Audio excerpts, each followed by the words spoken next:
We are going to go over some of the bug fixes and some of the new features of the student management system. So the first thing you'll notice on the left hand side is these options are a different color. They're a light gray color, and then if you want to select one of the options, you'll see that that becomes white, so then it's a little bit easier for you to see exactly which tab that you're on. So if I click on the dashboard one, you'll see that that becomes white and the rest of them become gray. The next thing that we're going to go through is the actual enrollment and email attachments feature. So if you go to the settings option at the bottom, you can see that if you scroll down, that is the one that's now in white. So you'll notice in here that the enrollment welcome email is blank for the moment. So if I click on email templates, I go down here. At the moment we don't have any in there. So we're going to create a new one. But before we create a new one, it's always good practice to choose which attachments I want to make available to the overall system. So it's not just for these templates here, but it's also anywhere in the student management system where you can send emails from. So if I click the paperclip icon in here, I can either then drag and drop items in here, or if I just click in there, it'll allow me to select some items. So I can select that. If I want to select more than one, I just hold shift, or I can circle them, and I click the open button, and then you can see that these options are now available. You've got two buttons here. You've got a download button, so that's there for if you wanted to see exactly what that document is, because it might have been a while since you've uploaded it. Or if you no longer want it, you can just click the delete button in there. Now that we've got those available, we can start creating our templates. So we're going to create a new template. We're going to call it enrollment template. Oops, make sure to click the plus button first. Enrollment template.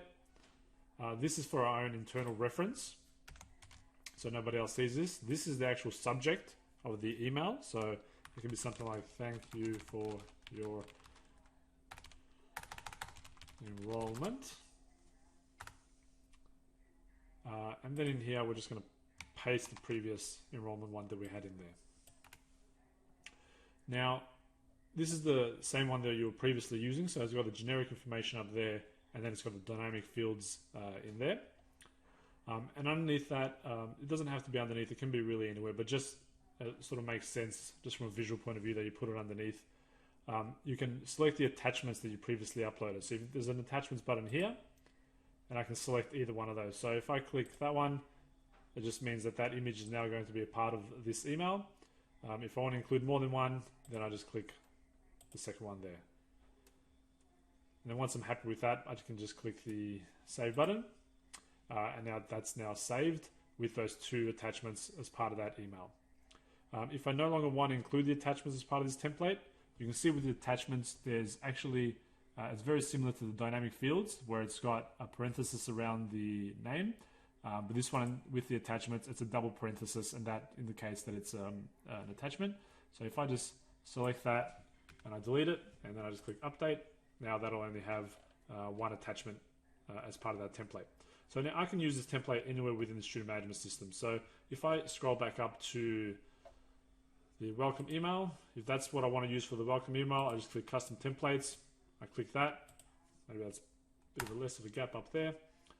And now that's going to be the template that each student receives once they enroll in the actual, once they go through the enrollment process. And in your situation, it's going to be after they complete the LLN, and they will not receive the automatic email. So you could, they will not receive the automatic email that gives them their student portal details. So you can include that in your enrollment email. Once we've made the update down here, just remembering to click the update up here to save it. So the other thing is, if we go now into students, and we choose a student here, we can actually go, once we click on the nodes, and if that student wants the enrollment email again, or any other templates that you've created, you can just click email in here, and then if you go to the custom templates button, you'll see that it's got that option there, and if I select it, that will populate that template in there, including the attachment as well. So we won't send that, but once you want to, if you want to send it, you just click the send button there. So we'll close off that for now. Going through some of the other bug fixes as well. So now when you click the if you wanted to print out the statement of attainment, you select the qualification or unit that you want to do it for, you click the print button, and then if I click statement of attainment, that will now populate the student's name along with the units. Now the date, you can see at the moment it's chosen the 24th of March. If I make that a little bit easier to see. It's got the 24th of March and the 24th of March are there. It gets that information from this section here. So it's got date certificate issued 24th of March. So whatever date you put in there, whenever you print the certificate, it's always going to put that date. If I leave that as blank, and I try to print that certificate again, then it will put today's date. So now you can see that it's put the 18th of March. So if you want to do it as today's date, you can just leave it blank. If you want to do it as a specific date, then just make sure you just fill in that field. The other change is through the process of emailing out the certificate. So if I click the email button here, I can see that I've got statement of attainment as one of my options. If I click it, previously it would have sent that automatically to the student. Now we've made it a two-step process just to make sure that the document that you're sending is exactly the way you want it to be. So if I click statement of attainment, you can see I've got a pop-up box up here that says, do I want to send this email? If you're confident that you want to send it, you can just click OK, but it's always a good idea just to look at this other dialog box here, which says, do you want to have a look at it? We'll say, yes, we do. And we can see that, yes, okay, it's populated all the relevant information and there's no issues whatsoever. And you can see here that we've made the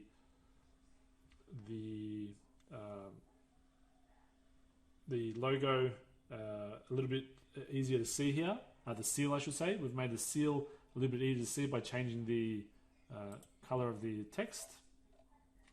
And we've made it a little bit larger as well.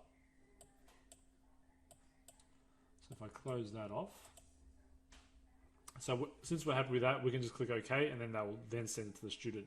If there's some sort of issue, we can just click cancel, and then that will resolve that issue.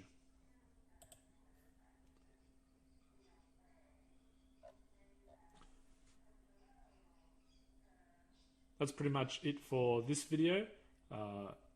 Stay tuned for other videos with other processes and improvements.